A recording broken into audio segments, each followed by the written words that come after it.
الحمد لله رب العالمين والصلاة والسلام على سيدنا ومولانا محمد وآله وأزواجه وذريته. اللهم أرنا الحق حقا وارزقنا اتباعه وأرنا الباطل باطلا وارزقنا اجتنابه. اللهم أرنا حقائق الأشياء كما هي. اللهم ربنا زدنا علما وعملا وإخلاصا يا رب العالمين. اللهم صل صلاة كاملة وسلم سلاما تاما على سيدنا محمد الذي تنحل به العقد وتنفرج به الكرب وتقضى به الحوائج وتنال به الرغائب وحسن الخواتيم ويستسقى الغمام بوجهه الكريم وعلى آله وصحبه في كل لمحة ونفس بعدد كل معلوم لك. اللهم في هذا اليوم المبارك فرج عنا وعن إخواننا في غزة. اللهم نفس كربنا وكربهم وثبت أقدامنا وأقدامهم والطف بنا وبهم يا أرحم الراحمين. اچھا جی، یہاں پہ پہنچے تھے، اس کو شروع کر دیا تھا ہم نے. مواصلت کا عمل تبادلہ مفہوم پر منحصر ہے. مواصلت سے مراد ہے کمیونیکیشن، اور مفہوم پر منحصر ہے کا مطلب یہ ہے کہ جو کمیونیکیشن مواصلت کا مقصد جو ہے وہ تبادلہ مفہوم ہے.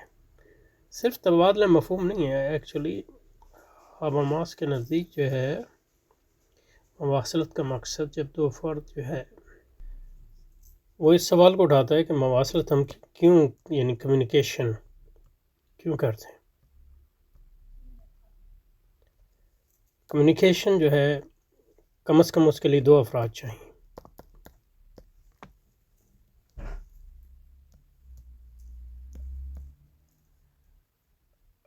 اصولی طور پہ ایک فرد بھی اپنے آپ سے بات کر سکتا ہے، لیکن یہ کہ وہ حقیقی کمیونیکیشن نہیں ہے. جو مواصلت ہے وہ کم از کم اس کے لیے دو افراد چاہیے، اور وہ ایک دوسرے سے مواصلت کیوں کرتے ہیں. عواماس کا خیال ہے مواصلت کا بنیادی مقصد جو ہے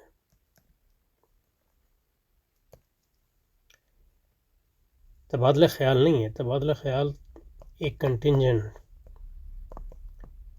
یا تبادلہ خیال جو ہے ایک عارضی چیز ہے، یا اس کا آلہ ہے، لیکن مقصد نہیں ہے. تبادلہ خیال اصل مقصد ہے باہمی اتفاق، اور اتفاق باہمی فہم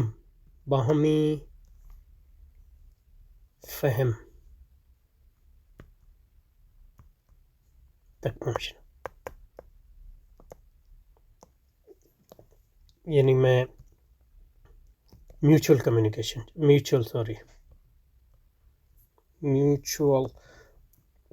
انڈرسٹینڈنگ جس کو وہ کہتا ہے، یہ اس کا ٹیلوز ہے. کمیونیکیشن کا، مواصلت کا ٹیلوز، یعنی اس کا مقصد ہے باہمی اتفاق، باہمی فہم. اور ظاہر ہے باہمی اتفاق بھی اس کا ایک مقصد ہے، لیکن باہمی اتفاق جو ہے ہو نہیں سکتا باہمی فہم کے بغیر. تو مثلاً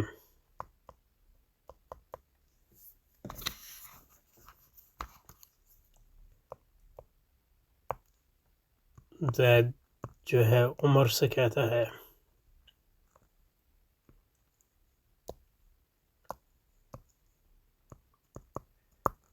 باہر بارش ہو رہی ہے.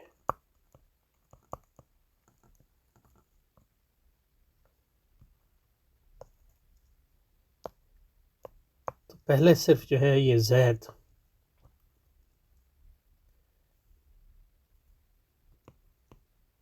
کا دعویٰ ہے کہ بارش ہو رہی ہے. جب عمر تک اس نے جو ہے بات پہنچائی اور اس نے اس کو دعوے کو سمجھا اور قبول دعوے کو سمجھا، تو سمجھنا ضروری ہے سمجھے بغیر. تو اب یا تو وہ اس دعوے کو کہہ سکتا ہے نہیں بارش نہیں ہو رہی، یہ ایک امکان ہے. تو زید جو ہے پھر اس کاؤنٹر دعویٰ جو رد دعویٰ ہے اس کو قبول کر لے، یا پھر پوچھے کس بنیاد پہ تم کہہ رہے ہو کہ بارش نہیں ہو رہی باہر. اور یوں یہ چلتے ہیں. تو اگر عمر قبول کر لے کہ باہر بارش ہو رہی ہے تو یہ کمیونیکیشن ختم ہو گئی، باہمی فہم تک پہنچ کر. باہمی فہم کیا ہے؟ باہر بارش ہو رہی. پہلے صرف یہ زید کا فہم تھا، اب یہ زید اور عمر دونوں کا باہمی فہم ہو گیا کہ باہر بارش ہو رہی. تو اسی طرح یہاں تو مطلب ایک فیکٹ کے بارے میں، آپ ایک واقعے کے بارے میں آپ بات کر رہے تھے، لیکن آپ کسی بھی چیز کے بارے میں بات کر سکتے ہیں، اخلاقیات کے بارے میں، مذہب کے بارے میں. تو وہ کہتے ہیں کہ مواصلت جو ہے اس کا بنیادی مقصد جو ہے باہمی فہم تک پہنچنا، اور پھر باہمی فہم کی بنیاد پہ جو ہے آپ باہمی اتفاق تک بھی پہنچ سکتے ہیں. یا یہ ہے کہ اتفاق تک نہ پہنچے تو پھر جو ہے آپ کو ایک دوسرے کے دعووں کی جو ہے وجوہات معلوم کرتے ہیں، اور اگر آپ کو ان کو وجوہات سے اتفاق نہ ہو تو یا تو آپ باہمی فہم کے ذریعے باہمی اتفاق تک پہنچ جاتے ہیں، یا یہ کہتے ہیں کہ مطلب یہ ہے کہ ہم اتفاق پر نہیں پہنچے ہیں، اگلی بار اس پر بات کریں گے، وغیرہ وغیرہ. تو یہ بات کہہ رہا ہوں. تو یہ ٹھیک ہے کہ مواصلت کا جو عمل ہے وہ تبادلہ مفہوم پر منحصر ہے. ظاہر ہے کہ اگر آپ ایک دوسرے کو سمجھیں گے نہیں تو آپ مواصلت ظاہر نہیں کر سکتے. لیکن مواصلت کا مقصد جو ہے وہ مفہوم باہمی فہم کا حصول ہے، باہمی متفقہ مفہوم یا انڈرسٹینڈنگ کا حصول ہے، اور اسی کے نتیجے میں جو ہے اتفاق بھی حاصل ہوتا ہے، یا اختلاف ہوتا ہے تو اصولوں کی بنیاد پر. لیکن یہاں جو ہے تبادلہ مفہوم کے دو مختلف معنی ہیں، ان کو بھی سمجھنا چاہیے. ایک تو تبادلہ مفہوم جو ہے اس کے دو بنیادی قسمیں. ایک بنیادی لغوی مفہوم. اگر مجھے یہ پتہ ہی نہ، اردو زبان ہی نہ آتی ہو، تو میں کس طرح سمجھوں گا کہ باہر بارش ہو رہی ہے؟ تو بنیادی لغوی مفہوم کے بغیر تو مواصلت ہو ہی نہیں سکتی. تو ان معنوں میں مواصلت جو ہے تبادلہ مفہوم پر مبنی ہے. یا اب میں اپنی بات اپنے دل میں ہی رکھوں، اس کا اظہار نہ کروں، تو ظاہر ہے تبادلہ مفہوم نہیں ہو سکتا. تو یہ تو بنیادی شرائط ہیں کمیونیکیشن کی، اس کی بات نہیں کر رہے ہیں. تبادلہ مفہوم کا دوسرا معنی باہمی سمجھ کا معنی یہ ہے کہ آپ نے کہا باہر بارش ہو رہی ہے، میں نے سنا، میں نے کہا باہر بارش ہو رہی ہے، اور میں نے آپ کے اس دعوے کو قبول کر لیا، کیونکہ ہو سکتا ہے میں کھڑکی کھلی اور میں باہر دیکھ رہا ہوں کہ بارش ہو رہی ہے. یا یہ میں یہ سمجھتا ہوں کہ آپ ایک قابل بھروسہ آدمی ہیں، اور لگتا نہیں ہے کہ آپ مذاق کر رہے ہیں، تو میں آپ کی شہادت کی بنیاد پہ اس بات کو مان. مختلف وجوہات ہو سکتی ہیں، لیکن جب میں نے اس کو مان لیا تو پھر جو ہے ایک باہمی مفہوم ہمیں حاصل ہو گیا. وہ مفہوم یہ ہے کہ باہر بارش ہو رہی ہے. یہ لغوی مفہوم سے زیادہ کی چیز ہے، کیونکہ اس میں نہ صرف یہ کہ میں نے آپ کے معنی کو سمجھا، بلکہ میں نے یہ کہا کہ آپ کا دعویٰ جو ہے وہ درست ہے.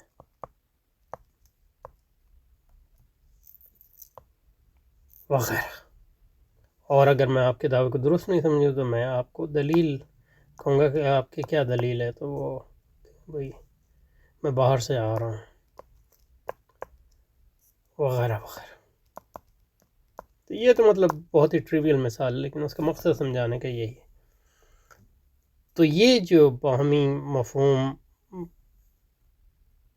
پر پہنچنا جو ہے یہ لغوی مفہوم سے آگے کی چیز ہے، کیونکہ اس میں یہ جو باہمی مفہوم ہے وہ اس بنیاد پہ منحصر ہے کہ میں آپ کے دعوے کو جو ہے دلیل پر مبنی سمجھتا ہوں یا حقیقت سمجھتا ہوں وغیرہ۔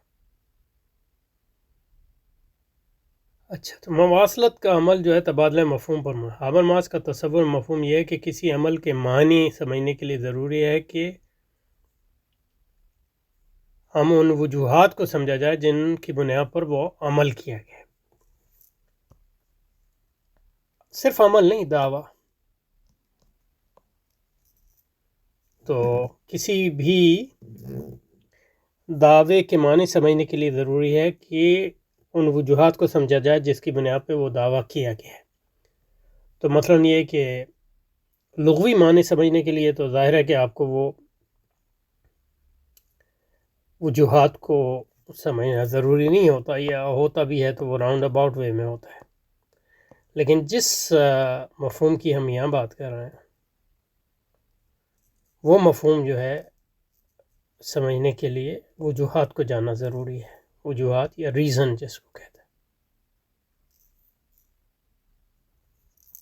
تو کسی اور عمل بھی اس کے نزدیک ایک دعویٰ ہے، کسی عمل یا دعوے کو سمجھنے کے لیے وجوہات یہ ریزن کو سمجھنا ہو۔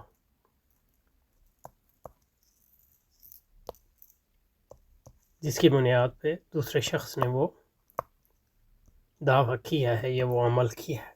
مثلاً اگر میں یہ دعویٰ کروں کہ باہر بارش ہو رہی ہے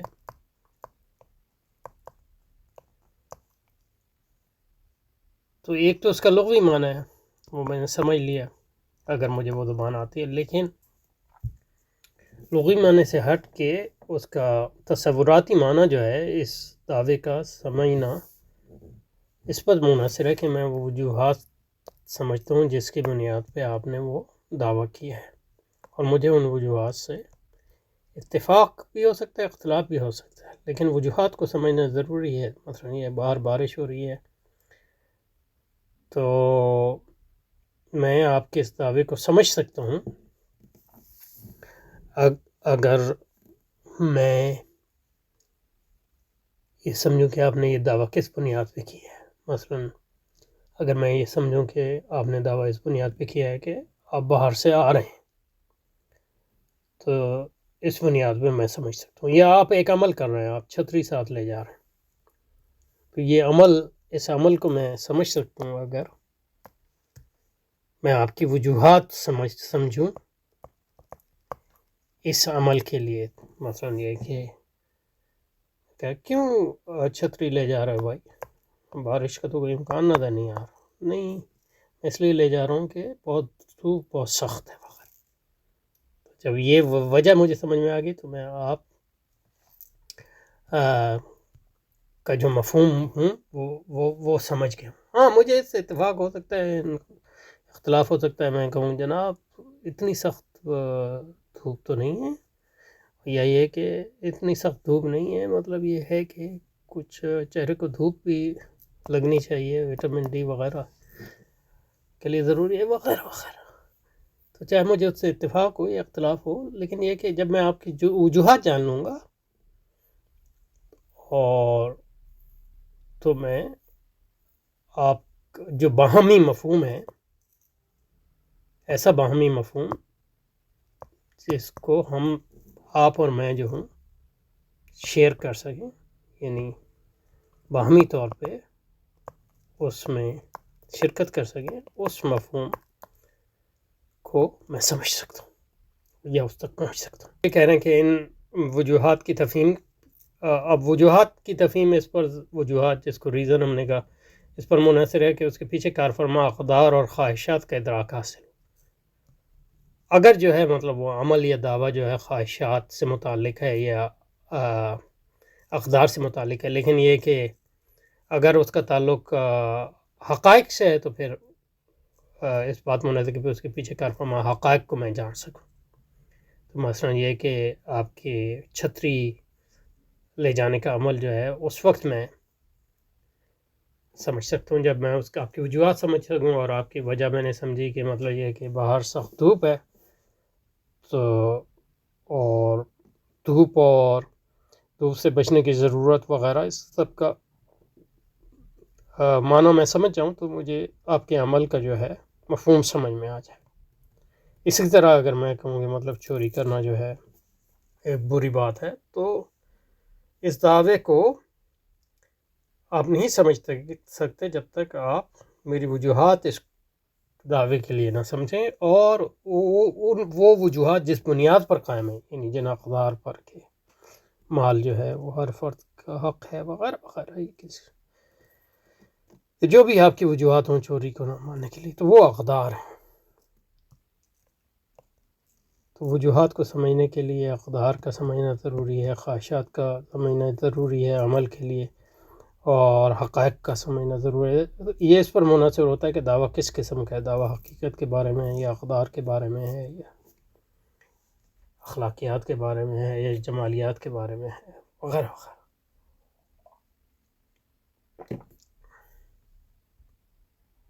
کسی عمل یا دعوے کے معنی عامل اور شاہد دونوں کے لیے یکساں ہوتے ہیں۔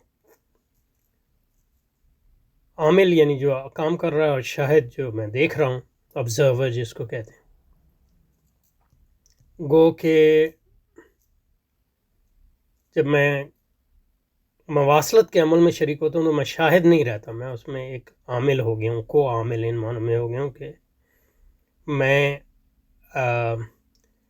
اس عمل کو یا اس دعوے کو ایک مشاہد کے طور پہ نہیں دیکھ رہا ہوتا، وہ تو دیکھ رہی ہوتا ہوں، لیکن یہ کہ ایک عامل کو عامل یا مواصلت میں ایک شریک کار کی حیثیت سے دیکھ رہا ہوتا ہوں۔ اور یہ بھی حواماس کا ایک عمومی دعویٰ ہے کہ آپ کسی عمل کے معنی یا کسی دعوے کے معنی نہیں سمجھ سکتے جب تک آپ اس معنی اور اس کی وجوہات کو ایک مواصلت میں شریک کار کی حیثیت سے نہ سمجھیں۔ اس پر یعنی آگے بحث ہے گی۔ تو عامل کے معنی عامل اور شاہد دونوں کے لیے یکساں ہوتے ہیں۔ یکساں ہوتے ہیں، یا مطلب اگر یکساں نہیں ہوتے تو پھر آپ جو ہے اس یکسانیت پہ آنے کی کوشش کرتے ہیں، کیونکہ اس کے بغیر جو ہے آپ اس کو سمجھ نہیں سکیں گے۔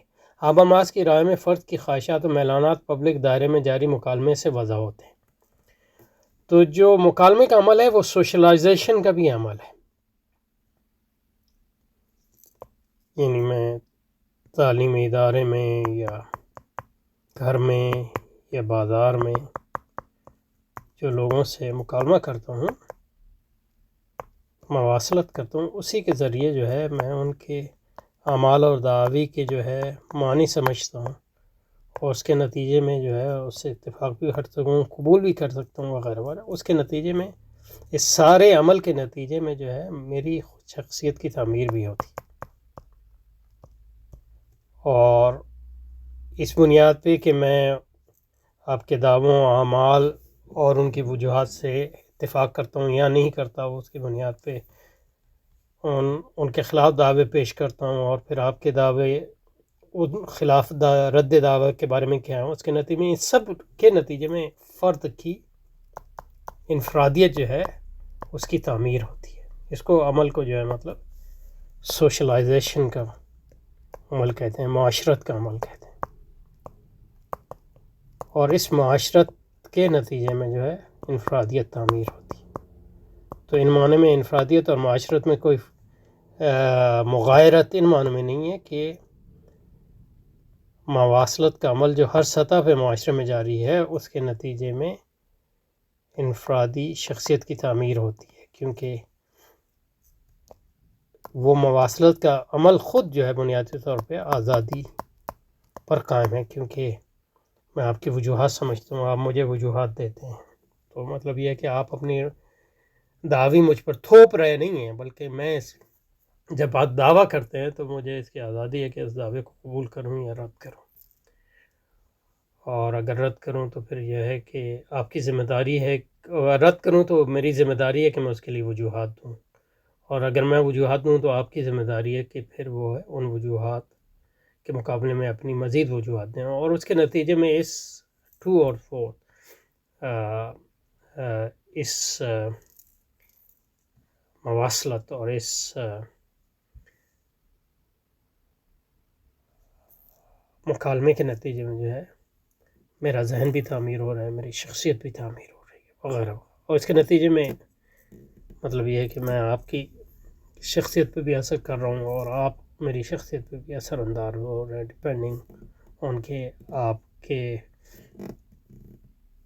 وجوہات زیادہ وزنی ہیں یا میری وجوہات زیادہ وزنی ہیں وغیرہ وغیرہ، اور وہ ڈپینڈ کرے گا کس کی وزنی ہے،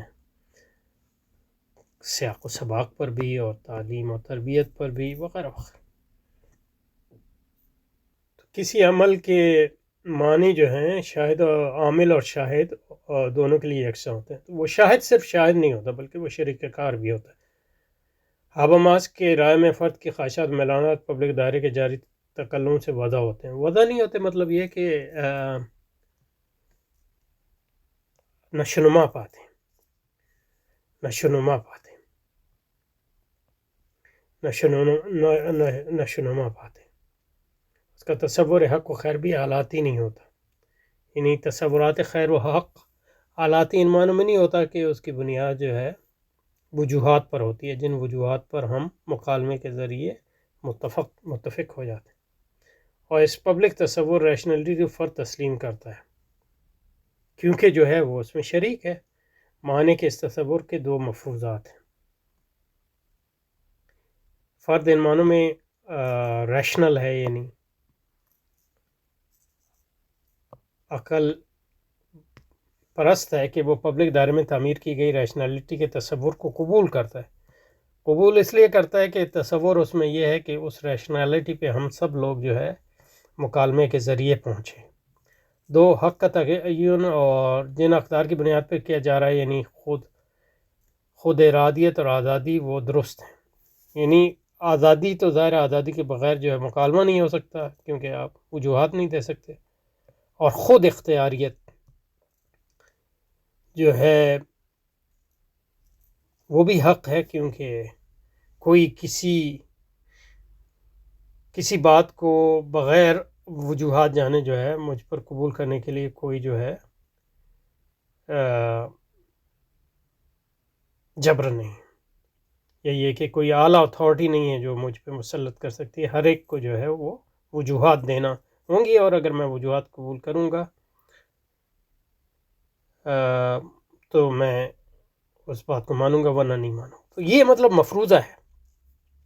اب حقیقت میں اس قسم کی آزادی ہے کہ نہیں ہے، کتنی ہے، اور کتنا ہم جو ہے وجوہات کو دلائل کی بنیاد پہ مانتے ہیں اور کتنا معاشری جبر کی بنیاد پہ مانتے ہیں، یہ ایک الگ بات ہے۔ لیکن جو اس لیے یہ جو تصور ہے یہ کوئی